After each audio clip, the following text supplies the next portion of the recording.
Right, nursery, we've got a very special visitor today in our nursery. This is Vicky Lachlan and she's come to watch us. So can we all say good morning? Good morning. Good morning. Today we're going to do some filming using our Genee Visualiser. So we're going to have some of you in a group and we're going to make a story up. Right. Look, I can see you on the big screen now. How about that? Can you see you? So, if I point that at us, and then I can get the remote out so I can zoom in so you can see a bit more closely. I'll just need to move it up a bit to look at you. There we go. Can you see yourself, Cecilia? Yeah, are you ready? So tell me when to take pictures then, Corinne. I'm ready. Yeah? Can you see the little camera up here? Yeah, that will help me take a picture of the children when they're doing their acting in the cafe. So, are you ready then? Yeah. Can you see the children on there? Yeah. Tell me when to take a picture then.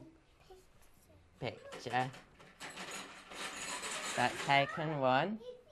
Corinne. So, tell me first of all how you have found working with the nursery age using the Genee Visualiser. Well, they've found the Genee Visualiser very stunning. When they see themselves on the screen, they're amazed at it. It's like when you're at a football match and an adult sees themselves on the screen and they're waving to it.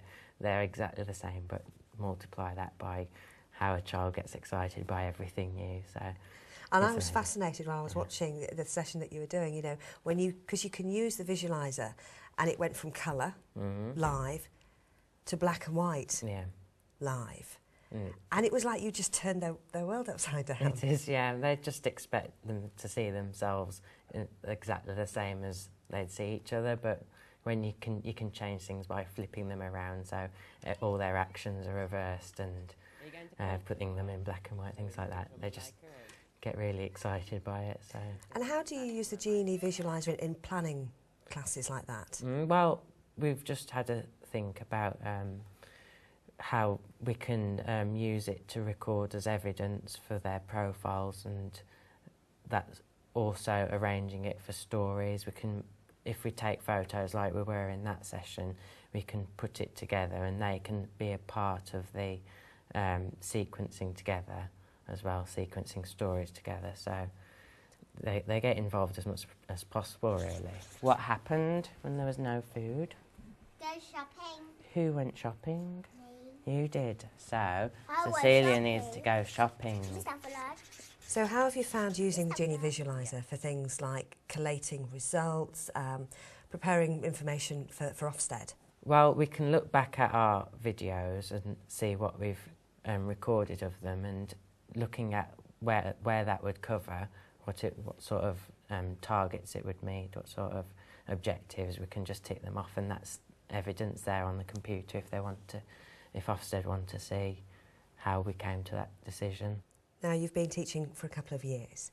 How have you found using the Visualiser in sort of preparing your lessons and helping you in the transition, really, between theory and practice?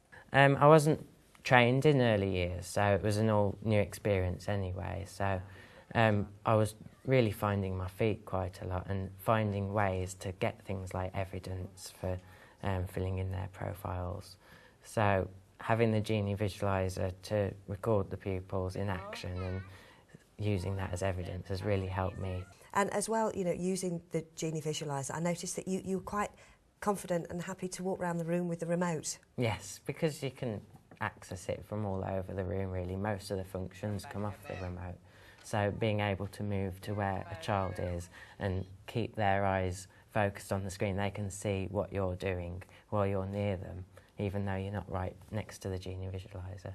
And again, that gives you a lot more capabilities and freedom. Yes. So, yeah, being able to just go where the children go. And I think that's an important thing, especially in the early years environment. You're going along with what the children are doing. The session this morning that we did, it was planned, but because they're so unpredictable, you can't plan everything. So a lot of what you're doing is from them. A lot of their decisions come through, and that's what we were trying to capture. Yeah, and that works so well, like you say, because the children, the pupils might take you on a whole different area. To what I originally planned, yeah. Well, we were originally deciding to do this cafe role play, and then it looked like it turned into a cookery programme, so it was definitely based on what they wanted. And again, you were able to use the Visualiser to get the children actively involved in things like colours, counting, identifying, imagination. That's it, and they could also see all that in front of them, so they were able to use their counting experience and things like that and see for themselves what they were up to. Without feeling as though they are, you know, being taught. That's it. Yeah. So how would you sort of say that the Genee Visualiser, since you've been working with Nursery, has really enhanced the whole experience for you as a teacher and also for your pupils? Well, it's great because the pupils love to see it in action. If we've got a storybook, it's not always possible to get a big book of every story. So if you're after a particular story to go with your topic, your theme, you can find any story and use that to put it up on the big screen, and then they're not saying things like, I can't see the story, so you're saving a lot of time there, and being able to see this story on the big screen is just more exciting for them, and you can make it quite interactive with using the whiteboard's own functions, so using the pens and things. So Dan, we saw everything being taken today, you know, the pupils taking their own shots. Yeah. What happens next? Well, because the Genee Visualiser works so well with the computer's own software, we can take the pictures that we've taken on the Genee Visualiser and put them into other software, and we're going to be using a piece of software where we can make a story out of the photographs, sequence them together and add a voiceover and text over the top, so it's going to be their own interactive storybook then, made by them. So if we use their voiceover, it's entirely their work then. And then what would you do with that end product? Do you save it? Yeah, we'll save that and then we can show it back to them. They can see what they've done. We can show it to other groups, maybe through an assembly. So show off their own work, really.